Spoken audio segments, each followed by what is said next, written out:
We so want you to get it that when you know what you don't want, the answer to what you do want is already amassed in this vortex of creation. This vortex of creation where law of attraction assembles all cooperative components. The question that this workshop wants to help you uncover for yourself is, are you a cooperative component or not? Are you allowing yourself to be assembled with all of the cooperative components so that you get to have the manifestation?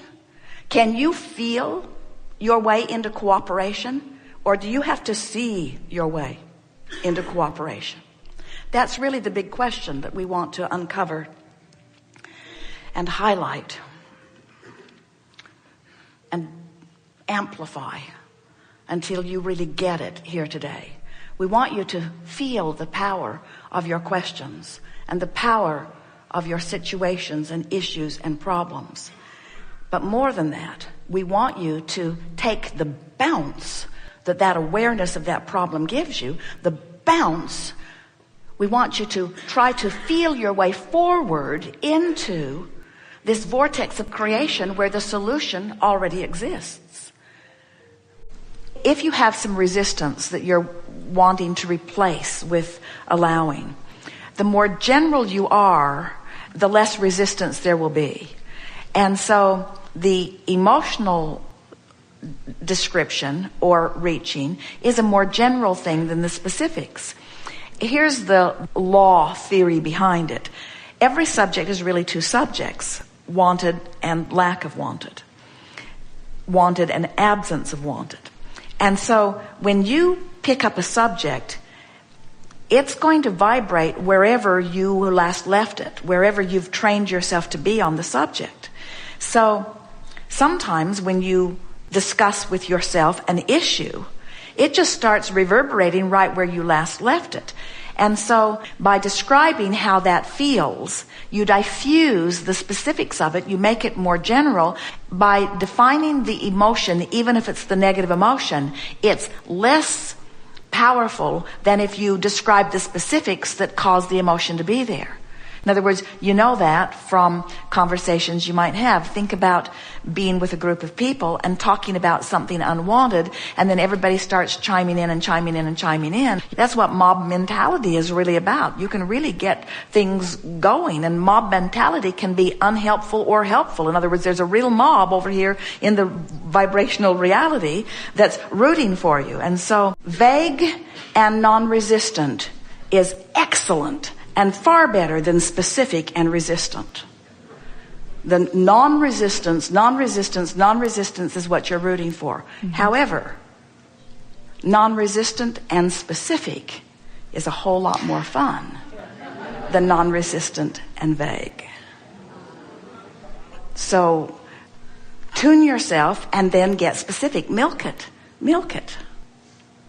For example, feel the synergy of it. So let's say that you're specific and resistant. So then you become less specific and therefore less resistant. And then you identify an emotion, and then you take the bounce and you identify consciously and viscerally what the emotion is that you're reaching for, like we just did. Mm-hmm. And then you focus there and you use words. You're really good at that, at describing the emotion. So you find the feeling place of that, and you stay there for way more than 68 seconds until you really get the reverberation of that well-being flowing within you.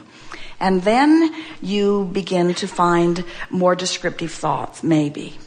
But whether you get more descriptive thoughts right away or not, you've shifted your vibration, and now law of attraction is going to bring you together with others who are already there.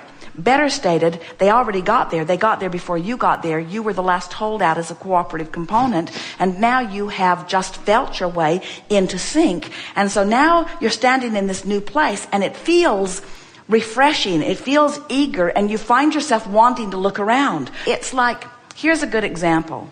Let's say that you have a very high standard of life, and you find yourself in this really horrible, dirty, stinky beaten down environment, and you find yourself not really wanting to look around that much. There's roadkill and dead things, and you don't want to look around. You want to be general. But let's say that you're in a place that's beautiful and there are many, many things. You find yourself looking around. You find yourself gravitating to, wanting to find the specifics and taking great satisfaction in the detail that you're observing. So what we were getting at is, in this environment where you've tuned yourself to the fullness of who you are, where you have capacities to understand and see things deeper and feel them fuller, now law of attraction is bringing you together with others, and now there's a synergy going where the conversations are enlivened. Everybody wants to talk at once. You've all got wonderful things that you want to say. Everyone's tuned in other words, and it's a lot more fun to be in an environment like that than sitting in a room by yourself.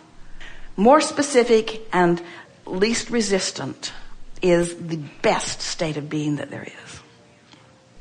So if you are offering a vibration about what you're observing, you're holding yourself apart from the expanded you that has already taken form in this vortex of creation. We know it's a little mind twisting that happens as we try to convey to you the wholeness of who you are. We know that it's not easy to wrap your thoughts around things that you can't see, but we also know you are vibrational beings and have been from the moment you set forth into this physical body.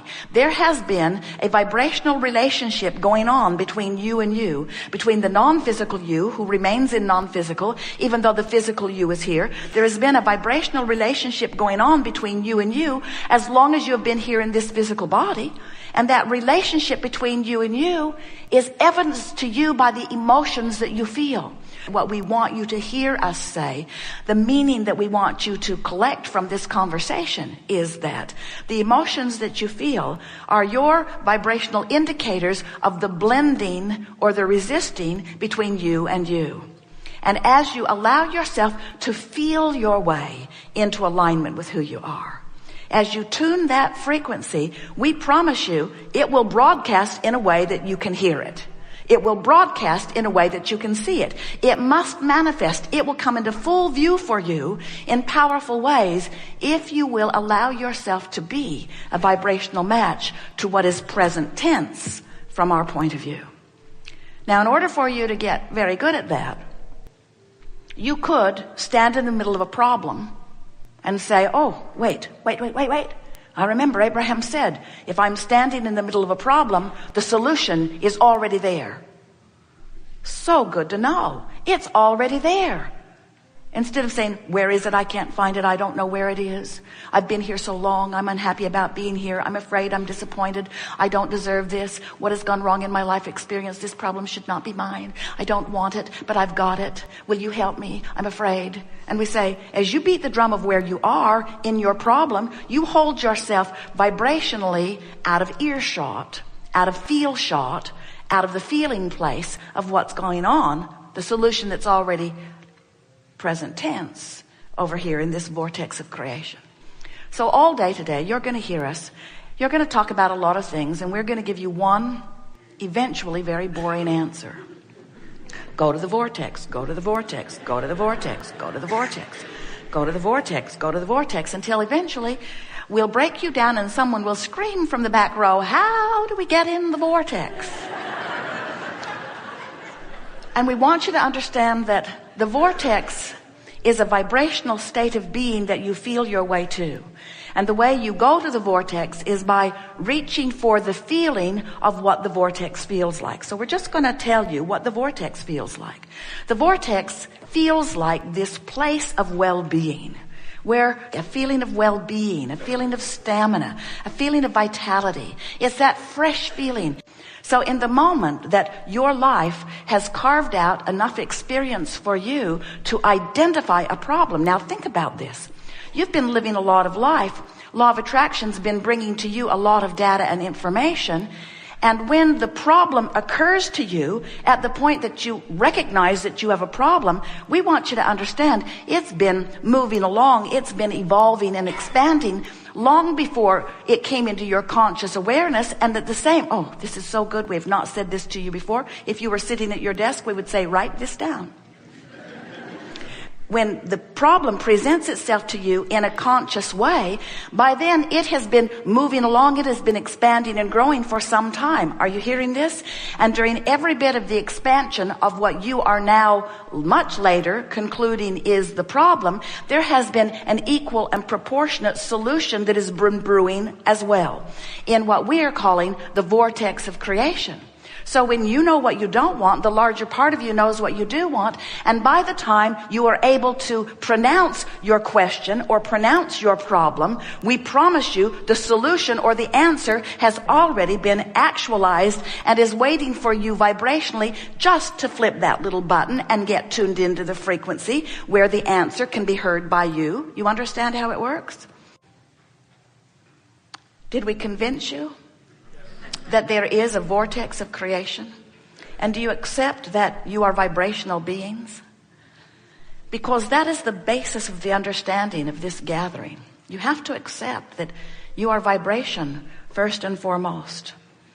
You are so good at your physical translation, and this reality that you call real life reality is so vivid with all that you can see and hear and smell and taste and feel about it. In other words, it's vivid, and we know it's intoxicating. We know it's addictive. We know it's compelling. We know that it's enticing. We know that in most cases it has your full attention. But we want to make a very strong point at the beginning here today that if you're tuned to see so vividly only what you can translate through your physical senses, and if you are unwilling to try to understand what's going on over here in this vortex of creation, we get why reality is more interesting to you than vibrational reality. Because reality has manifested, meaning you can see it, hear it, smell it, taste it, touch it. But we want you to understand that you have the ability to see what's going on over here in this vibrational reality. It's just a different lens that you will use to see it at first. And it's the lens of your emotions. You're going to feel your way forward into, here's the most important thing you'll hear us say all day, into this present tense vibrational reality. That's the thing we so want you to hear. This is the present tense. Now, many of you say, Abraham, come on, give me a break. How can you be calling present tense something that hasn't manifested yet? I want to call that, from where I stand over here in my physical body, future, my future experience. And we say, but the problem with that is all of your power is now. All of your point of attraction is now. All of your vibrating is now. All of your beating the drum that activates the thought that equals your point of attraction, all of that is happening right here and now. Jerry and Esther watched a little girl in a campground in Boston the other day. She was running alongside her big sister who was on a bicycle. And this little girl, 3-4 years old maybe, her ponytail bouncing and her little shoes lighting up with every step she took. She was so in love with life on this beautiful fall day, bouncing through this campground, so vividly glad to be alive. And as Jerry and Esther watched her, the street went round this group of vehicles that was parked. Did you see Jerry and Esther's monster bus in the parking lot? It was parked there in a big space area. And as this little girl ran around and around and around and around, Esther ran from window to window to window to window to window to window to window to window. Esther couldn't take her eyes off this little girl who was in the vortex. Everything about her was vivid and alive. Esther wanted to just put everything she was doing on hold and just get on her own bicycle and spend the day with these kids. It was so obvious that there was not a problem anywhere near activation in her little vibration in that moment. She was so tuned in to the whole of who she is. And Jerry and Esther said, she's in the vortex. She's so in the vortex. And we want to say to you, why was she in the vortex? Get ready for it. It's profound, because she wasn't out of the vortex. Now that was better than you know.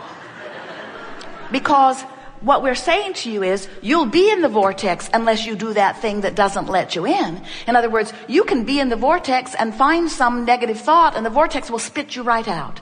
Because vibrations have to match up. Law of attraction will not allow you to be in a vibration of well-being and in a vibration of worry at the same time. So you've got to lean in the direction of the vortex. You've got to get in there